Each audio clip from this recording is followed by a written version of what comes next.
Hello, everyone. We are back again this week to cover off on major issues across Asia Pacific as well as Europe, Middle East, and Africa. To begin with, I will hand it over to Uday. There seems to be some scuffle going on in Pakistan, and I also hear some issues popping up. I mean, that's an understatement given the situation in terms of economy in Sri Lanka. Over to you there. Thanks, Bhargav. So today we've covered 14 events in South Asia, and as you mentioned, the Pakistan Muslim League Nawaz has also decided to join the anti-government protest wave in Pakistan. Now, we'll provide an update later on this because there's a no confidence motion against Prime Minister Imran Khan coming up, but there various parties are seemingly against him, and it is something to watch out for. Moving over to Sri Lanka, yes, Bhargav. So the Sri Lankan Petroleum Private Tankers Association called off their strike following discussions with authorities, and they said that fuel supply will take place as usual. So Sri Lanka, in the bigger picture, there's been a shortage in gas, fertilizers, disruptions in the fuel supply. There's been inflation with the cost of living, and rampant power cuts, and there's high levels of there's the foreign reserves are depleting, and right now Sri Lanka is financially not doing very well. Yesterday, in fact, there were protests by opposition parties in Colombo. Bhargav, your 2 cents on this, please. How do you see this going?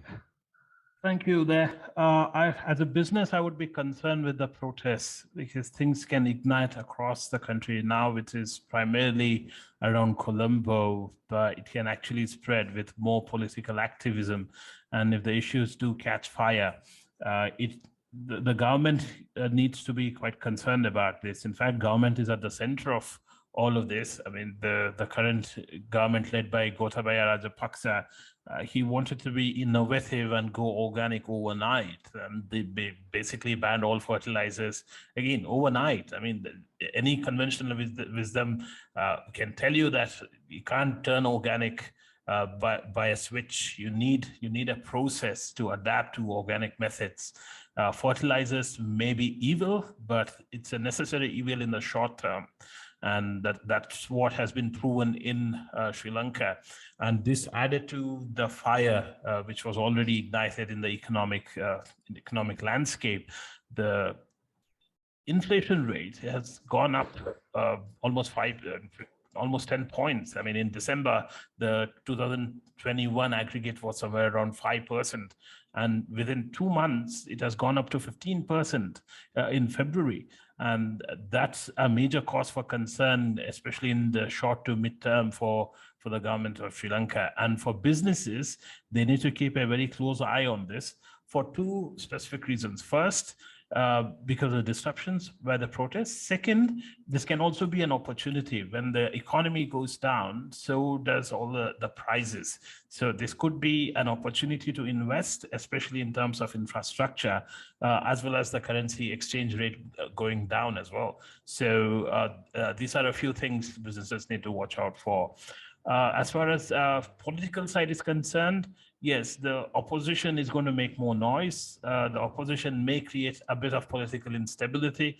However, the current government has a majority. So to that extent, they are fairly secure in terms of the parliamentary majority is concerned. With that, I would like to wrap South Asia and move over to East Asia Pacific. Over to you, Paul. Okay, Bhargav. So, look, in East Asia Pacific today, we assessed one event.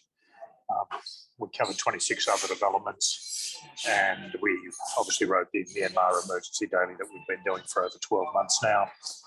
In Papua New Guinea, a member of parliament was arrested and charged for murder. Not every day that happens in a parliament, although it's not that rare in Papua New Guinea. In Japan, 2 people killed and 90 injured in earthquake last night, that measured 7.4 on the Richter scale. It was in predominantly in Miyagi and Fukushima prefectures. Hong Kong police arrested 7 suspected triad members yesterday. And in South Korea, the country recorded 621,328 new COVID-19 infections. They're the major issues of the 30-odd issues, including Myanmar, that we covered today. Bhargav, back to you. Thank you for that coverage, Paul. With that, we wrap up Asia Pacific.